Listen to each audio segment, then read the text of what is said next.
ठीक है ना सब। चलिए थोड़ा सा और समझा देते हैं इसमें।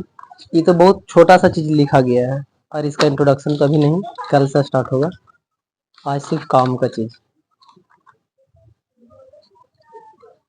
हम लोग को पहले ये जान लेना चाहिए कि जो जो विषय पढ़ेंगे एग्जाम में कितना कितना नंबर क्या आएगा, ये पहले इम्पोर्टेंट है। बच्चा लोग इसी के अनुसार तैयारी करेगा ना। सारा के सारे एग्जाम 100 नंबर का होता है। हिंदी हो, इंग्लिश हो, मैथ, संस्कृत और क्या बच गया, एसएसटी। एसएसटी में 80 ही होता है। 80 प्लस 20 प्रैक्टिकल होता है। प्रैक्टिकल और ये भी नोट कर लेना साइड में, SCIENC, ये भी 80 नंबर का होता है और 20 नंबर प्रैक्टिकल। प्रैक्टिकल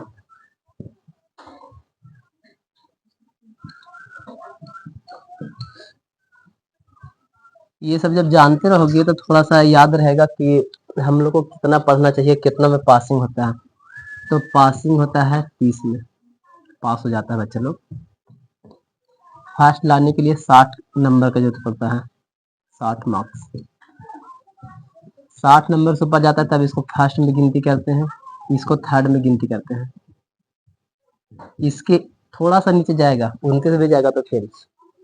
तो सबसे पहले इम्पोर्टेंट चीज ये है सर कि मिनिमम इतना तो सबके होना चाहिए, लेकिन इससे हम सहमत नहीं होते हैं। कम से कम मेरे लिए इतना होना चाहिए, क्योंकि जब पूरा पढ़ाई होगा अच्छा से तो इतना कम से कम। ऐसे मेरा टारगेट हमेशा 80 से प्लस रहना चाहिए, क्योंकि सारा चीज को बारीकी से समझाया जाएगा, साल भर पढ़ोगे और इतना नहीं आएगा तो फिर बेकार ना है। 60 के बाद में जो पैसा मिलता है 10,000, ये इतना ही से मिलता है। 10,000 रुपये जो मिलता है वो 60 के बाद नंबर आता है तब। हो सकता है किरो में 50 आवे, किरो में 65 आवे, किरो में 70 आवे, मिला जुला के टोटल 300 होगा। इंग्लिश का नंबर नहीं जुटेगा तो टोटली 1 2 3 4 500 का एग्जाम होगा। और टॉपर लाने के लिए मिनिमम भी तो 450 से पार होना चाहिए। टॉप जो करता है लेकिन उखनी के 450 से ऊपर नंबर आता है, 460 70 80 90 ऐसे, तब उन लोग टॉप के लिस्ट में गिनती होता है। टॉपर बनने का भी काफी फायदा है भाई रे। 2 लाख रुपया के साथ में लैपटॉप वगैरह भी मिलता है। फिर जो सेकेंड टॉपर होता है उसको 1.5 लाख रुपया मिलता है, लैपटॉप मिलता है, और उससे नीचे वाला को 1 लाख रुपया, और उससे नीचे वाला का टैबलेट मिलता है। मिनिमम 10 गो लोगों को होता है, उसमें सबका लिस्ट में आता है। और जो 10,000 मिलता है वो अलगे से मिलता है। ये शुरू में इसीलिए बता दे रहे हैं ताकि शुरू यहीं से ध्यान रहे पढ़ाई पर, ऐसा नहीं कि बाद में ध्यान होगा, क्योंकि पता नहीं था।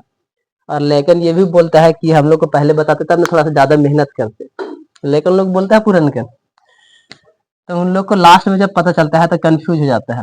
इसलिए सब पहले ही ये सब जानना चाहिए। और इसी के अनुसार सब इधर भी लिख दिए हैं कि हमको कौन चीज को पढ़ेंगे तो कितना नंबर आएगा। चलो ये बात तो साइड में रखते हैं, अब इसको, अब इधर का काम नहीं है। अब इधर हिंदी की बात करते हैं। जो जो विषय पढ़ाते जाएंगे उसी के अनुसार सबके बारे में बताते जाएंगे कि हमको कौन सा कितना नंबर के लिए चाहिए जरूरी। ये जो प्रैक्टिकल है इसको तुम लोग को भर के देना होता है स्कूल में, जो भरने वाला मिलता है वो। तो सामाजिक में भी मिलेगा और साइंस वाला में भी मिलेगा। बाकी सबको भाई रे तुमको खुद से मेहनत करना पड़ेगा, खुद से ही। जितना मेहनत करोगे उतना अच्छा नंबर आएगा।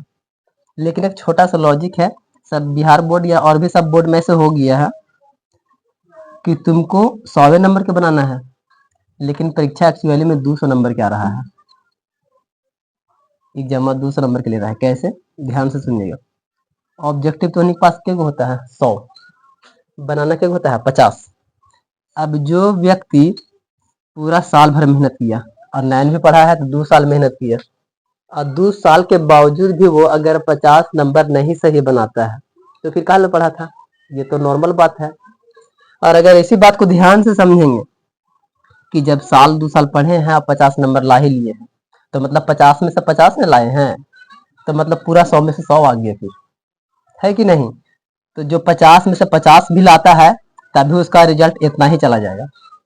क्योंकि टोटली सभ्य विषय में ऐसा ही होता है 100 नंबर की, लेकिन 100 नहीं होता है बल्कि 200 नंबर के होता है। तुम कभी नोटिस करना, ऑब्जेक्टिव 100 गो है तो बनाना 50 गो है, 50 नंबर दिया, लेकिन हम उसमें से 50 गो सही नहीं जानते हैं, लेकिन 100 गो में से 25 को नहीं ढंग से बना पाता है, 15 को नहीं बना पाता, फेल हो जाता है, तो 2 साल तो फालतू में चला गया फिर।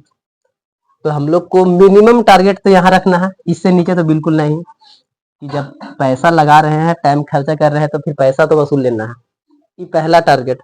और उसके बाद बाकी सब नीचे में वो अपना टैलेंट के अनुसार, जिसके पास जितना पढ़ने का क्षमता होता है उतना पढ़ता है, उसको इनाम मिलता है। तो ये चीज नॉर्मली ध्यान रखना है कि देखो तुम खुद पढ़ रहे हो साल भर, तो साल भर में तुम 100 नहीं ला पाएगा, बताओ, तो तुम कहोगे कि 100 नहीं आएगा, लेकिन 80-70 ला लेंगे सर, साल भर पढ़े हैं ना, इतना तो आ ही जाएगा। अब तुमको जब 80-70 पर कॉन्फिडेंस है तो 85 तो बनाना है, जो कि 50-70 हो जा रहा है, 50 से पार, तब भी तुमको आना चाहिए रिजल्ट, है कि नहीं? थोड़ा सा प्लस पॉइंट सोचो, थोड़ा उल्टा दिमाग से, तो यही जा रहा है। ये हो गया ऑब्जेक्टिव में इतना। सब्जेक्टिव में भी ऐसा ही रहता है, कोई भी चीज के लिए जवाब देने का तुम्हारे पास ऑप्शन रहेगा, कि सपोज दैट कि क्वेश्चन मेरे पास में 5 गो का जवाब देना है, तो तुम्हारा पास 10 क्वेश्चन रहेगा, तो 10 गो में तो तुम 5 गो नहीं जानते हो, साल भर काहे पढ़े हो? हालांकि तुम सब जानोगे, लेकिन रोज आओगे तब, अगर एब्सेंट करोगे ना तो वही लेकिन फेल होता है ज्यादा। बढ़िया बढ़िया दिन छोड़ देता है क्लास, और जो खास नहीं रहता उस दिन आ जाता है, और वही वाला एग्जाम में नहीं आता है, जो बढ़िया रहता है उसी दिन नहीं आएगा, तो एब्सेंट हुआ तो फिर कहाँ से पता चलेगा उसको? इसलिए ये सब चीजें पता होना चाहिए कि 100 की जगह पर 200 एग्जाम में आता है। गधांश भी तुमको मिलेगा, तो गधांशों भी 20 नंबर के लिए रहता है, लेकिन 40 नंबर का आता है, 2-2 4-4 गधांश रहेगा, तो आराम से 2 को छाट के लिखना है। निबंध में तुमको 5-5 6-6 के ऑप्शन रहता है, ओकरा में से कोई एक को नहीं पता रहेगा, ऐसा तो हो ही नहीं सकता है। खैर जैसे जैसे बताते जाएंगे वैसे बात चलते जाएगा, लेकिन मेरा समझाना ये जरूरी था कि लेकिन को ये पता होना चाहिए कि नंबर कितना का आता है। हम 10वां में आ गए हैं, तो 10वां को हमको पता ही नहीं चल रहा है कि हम कितना नंबर के लिए पढ़ रहे हैं, और कौन कौन विषय पढ़ना है, और कितना दिन तक हम लोग ये सब पढ़ के कंप्लीट कर सकते हैं। तो हालांकि सारा का सारा विषय में, जैसे हिंदी में हम लोग था सर व्याकरण, गोधली है और वर्णिका है, एक विषय में 3-3 गो विषय, एक विषय में 3 किताब आपको पढ़ना पड़ेगा, जिसको देखो यहाँ व्याकरण के बारे में थोड़ा सा लिखाए हैं, फिर थोड़ा सा इधर वर्णिका के बारे में, वर्णिका नहीं लिखाए बस थोड़ा सा गोधली के बारे में, तो अब इधर थोड़ा सा इधर समझ लेते हैं, उस सबको हटा देते हैं जो समझाना था हमको। अब एक्चुअली में अब क्लास चलता है, वो सब याद रखिएगा, साइड में नोट कर लीजिएगा कि हमको कितना पढ़ना है। और ऐसे तो भाई सबको लगेगा कि याद हो जाएगा जल्दी जल्दी,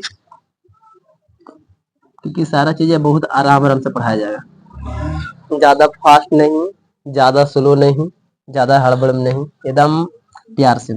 अब इसको समझा देते हैं, चूंकि हिंदी पढ़ रहे हैं तब हिंदी के बारे में विशेष बात करते हैं। हिंदी में आपको 100 नंबर की तैयारी है, लेकिन आएगा तो भाई 200, सीधी सीधी जान लीजिए। इसमें से तुमको मिनिमम भी तो गोधली ऐसे 45 से 50 रहता है, 50 नंबर के आसपास में रहेगा।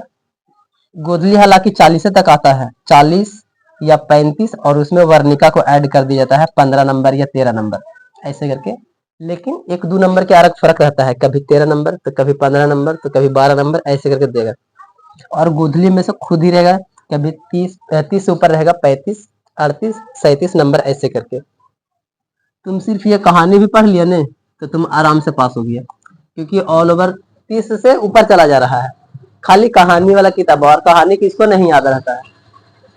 कहानी कुछ भी क्लास में बोलता है तुरंत याद हो जाता है, तो जस्ट वो भी कहानी है, कहानी जैसा सुन लेगा तो कहानी तो जल्दी जल्दी याद रहता है। गाँव की कहानी सुन ले तो किसी को तो कैसे याद रहता है 10 दिन तक, सालों भर याद रहता है कि पिछला साल कैसन कैसन बात किया था ये मौसम में। और जो सबसे ज्यादा मेहनत करने वाला है थोड़ा सा व्याकरण पर ही, क्योंकि व्याकरण को थोड़ा सा पढ़ना पड़ता है। इसमें कहानी सुनने के बाद तो ऑटोमेटिकली है कि ज्यादातर कहानी याद हो जाता है, ठीक है, तो वो बहुत हल्का है, लेकिन थोड़ा व्याकरण टफ पढ़ सकता है, क्योंकि इसमें थ्योरी ज्यादातर पढ़ाना पड़ता है, और इसी में से नंबर आता है मिनिमम भी तो 60-65 ऐसे आसपास में आएगा।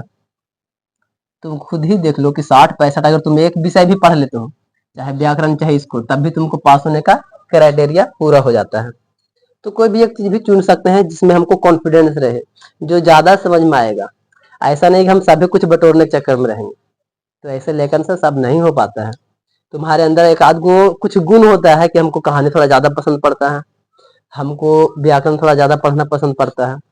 और जो बाकी बीच में जो सब शॉर्ट शॉर्ट होगा वो तो समझ में आ ही जाएगा हल्का हल्का, लेकिन फिर भी सभी चीजों में कुछ ना कुछ भारी होता है और बच्चन वही चीज को छोड़ देता है। तो जो तुमको ज्यादा अच्छा लगेगा उसी चीज पर ज्यादा फोकस करना। ऐसा नहीं है कि हमको नहीं समझ में आ रहा है और सर बोल रहे हैं तो जबरदस्ती पढ़ेंगे, मत पढ़िए उसको, लेकिन उसके बगल में भी तो कुछ है ना, आपको नंबर तो वो भी ला के देगा। तो जो ज्यादा समझ में आए ज्यादा फोकस उस पर करना है। आप इधर समझा देते हिंदी में हम लोग को कितना सर 60-65 नंबर की इधर आ गया व्याकरण से। वर्णिका जो पतार का किताब है ओरा से आ जाएगा 15 नंबर, 13 नंबर, 12 नंबर, 10 से ऊपर रहेगा, इतना जान लो। और इधर रहेगा गोदली में 35-40, ऐसे करके कुछ ना कुछ रहेगा इसमें भी। तो टोटली हिंदी से 50 नंबर तुमको मिल जाएगा इधर साइड से, और 50 से प्लस से व्याकरण में। तो कोई भी विषय पढ़ लीजिए, आपको नंबर अच्छा खासा आ रहा है। तो हम फिर भी यहाँ तो हम लोग सभी कुछ पढ़ेंगे जितना लिखाया गया था कल बुक का नाम वगैरह, एक किताब पढ़ेंगे और वो भी टाइम पर दम। सब कुछ दिसंबर के अंदर तक ही सब कंप्लीट हो जाएगा। टोटली 12 से 11 महीना में, 12-11 के अंदर में। अब यहाँ से समझ लेते हैं थोड़ा सा कि हम लोग को व्याकरण में कितना चीज 9 क्लास या 10 क्लास ये सभी के लिए इतना ही है। अगर 12th में जाते हैं तो इतना के बावजूद कुछ और ऐड हो जाता है, जैसे संक्षेपण वगैरह ये सब ऐड हो जाता है, लेकिन 9वां 10वां में इतना मिनिमम होता ही होता है। वर्ण के बारे में हम लोग पहले पढ़े होंगे, वर्ण, ध्वनि, उच्चारण, स्थान, स्वर वर्ण, व्यंजन वर्ण, ये सब चीजें इसमें पढ़ेंगे। शब्द सब में सर संज्ञा ये सब पढ़ लेंगे, शब्द किसे कहते हैं ये सब चीजें ज्यादातर आएगा। तो देखो इसमें शब्द के अंदर में ही ये सब संज्ञा, लिंग, वचन, वचन एक वचन, बहुवचन, द्विवचन ये सब जो होता है ना सबकी सिचुएशन के अनुसार, क्रम 2 ही होता है, हिंदी में 2 होता है, संस्कृत में 3 गो, ऐसे करके। कारक, कर्ता ने कर्म को, ये वाला याद होगा थोड़ा बहुत। सर्वनाम में जैसे कि मैं, तुम, आप, ये सब चीजें जो बोलते हैं वो सब इसी में आता है। विशेषण मतलब किसी को जब हम लोग विशेषता बता देते हैं कि आदमी अच्छा है, बुरा है, बेईमान है, ये सब चीज इसमें समझना है। क्रिया काल मतलब सर कि वर्तमान काल, भूतकाल, भविष्य काल, ये सब चीजें इसमें आ जाएगा। कुछ पदबंध है, हालांकि ये नंबर उतना कोई खास नहीं है, ये कभी कभी नहीं भी आता है, फिर भी लिखें क्योंकि कभी कभी आ जाता है। वाक्य में सर तो वाक्य बनाना, जैसे राम, रोहन, मोहन, ये सब चीजें होता है जो कि वाक्य होता है उसमें भी। हालांकि जो 1-1, 2-2 नंबर का है बहुत कम ही आता है, लेकिन फिर भी कभी ना कभी आता है, इसलिए लिख दिए हैं।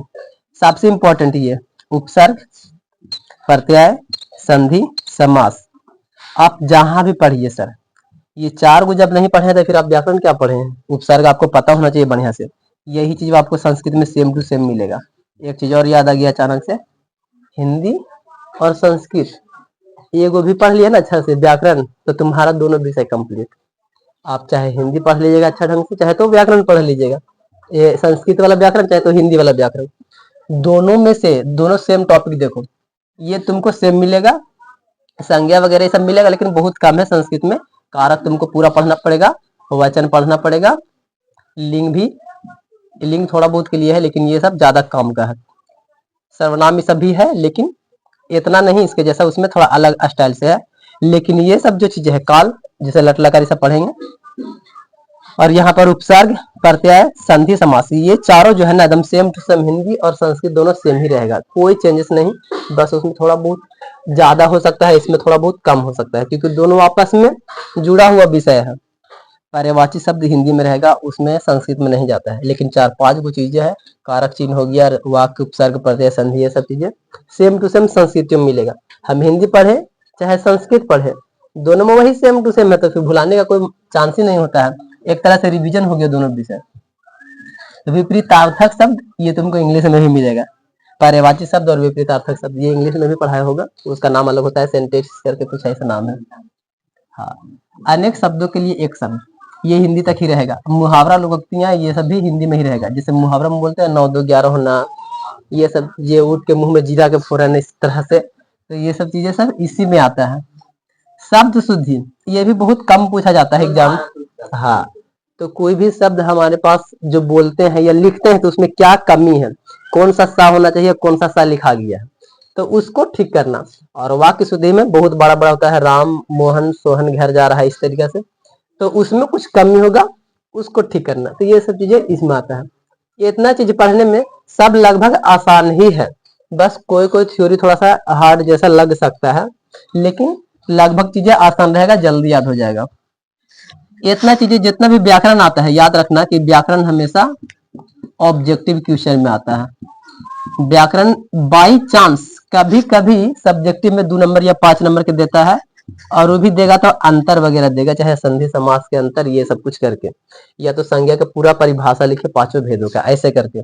मतलब वो हमेशा नहीं, वो बाई चांस कभी कभी स्कूल में ऐसा चीज देखने को मिलेगा, बोर्ड एग्जाम में एक आधे बार। अब थोड़ा सा विषयनिष्ठ मतलब सब्जेक्टिव में क्या सर, एक होता है गद्यांश।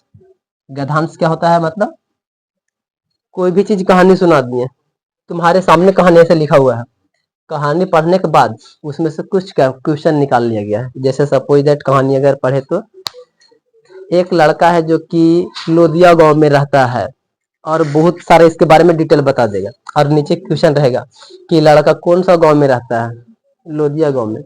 तो कहानियां पढ़ने के बाद अपने आप समझ में आता है, ओरे से देख ओरे में लिखना है। सबसे ज्यादा लेखन को यही पास कराता है। कमजोर से कमजोर जो नहीं भी पढ़ के जाता है ने, ये बनाना सीख लेता है तो लगभग पास हो जाता है। ऑब्जेक्टिव इतना माने में 10 गो 5 गो 20 गो इतना तो आराम से लगा सकता है, 100 गो में 10 ऑब्जेक्टिव ना सही होगा, इतना कर सकता है।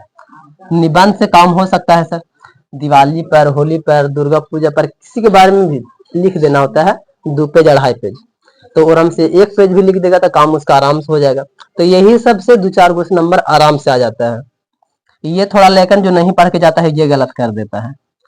पत्र लिखना ये थोड़ा गलत हो जाता है, क्योंकि पढ़ के नहीं गए तो समझेंगे कैसे कि पत्र कहाँ कैसे लिखना है। लेकिन ये सब चीजें आप ये और ये बिना पढ़ले भी समझ सकते हैं, खाली एक बार कोई समझा दिया तो समझ में आ गया है। तो ये संवाद मतलब क्या, पत्र मतलब तो जानते हैं प्रधानाध्यापक के पास, मम्मी पापा भाई बहन। संवाद ये क्या होता है, जैसे कि हम लोग दोस्त यार से मिल लेते हैं, बाजार गया था या कोई बीमारी आ गया है तो इस बीमारी का क्या तुम्हारा सोच है, बाजार गया था तो आलू कैसे मिल रहा है, मरीज और डॉक्टर में आपस में क्या बतियाता है, कहाँ दर्द है, कब से बुखार है, इस तरीके से। मतलब दोनों में प्रश्न उत्तर होता है तो उसको संवाद समझते हैं। और ये गोदली भाई, गोदली किताब का नाम है हम लोग का हिंदिया की, बिहार बोर्ड के गोदली है, बाकी सब अपना अपना बोर्ड में अलग अलग नाम होता है। तो गोदली में हो गया, तो गोदली और वर्णिका इसमें ऐड कर देंगे सर, तो वर्णिका का हो जाएगा। तो वर्णिका में से 2-3 क्वेश्चन, हाँ शायद 2-3 क्वेश्चन मतलब कि 4 या 6 नंबर की सब्जेक्टिव में दे देगा, और बाकी सब चीज ऑब्जेक्टिव में ही तुम्हें मिलेगा। ये तो इतना सारा सिर्फ व्याकरण का ऑब्जेक्टिव था, और ये इसका गोदली वाला ऑब्जेक्टिव और वर्णिका वाला ऑब्जेक्टिव वो भी तो जाएगा ना, तो उसमें पूरा का पूरा 100 नंबर कर देते हैं हम लोग मिला जुला करके।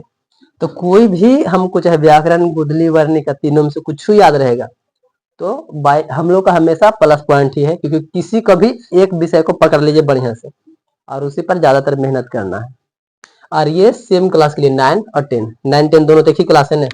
जैसे हम लोग इंटर समझते हैं कि नहीं, इंटर समझते हैं तो क्या समझते हैं, 11th और 12th ये दोनों क्लास को मिला के हम लोग और कह देते हैं कि ये इंटर क्लास है।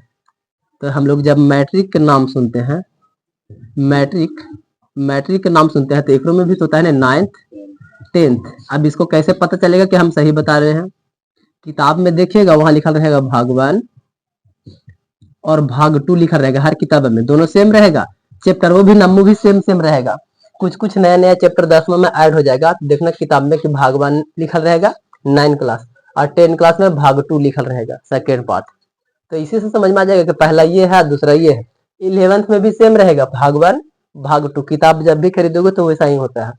तो इससे हम लोग को पता चल जाता है कि हम लोग मैट्रिक मतलब 9वां 10वां मिला के ही बोलते हैं कि हम मैट्रिक पढ़ रहे हैं।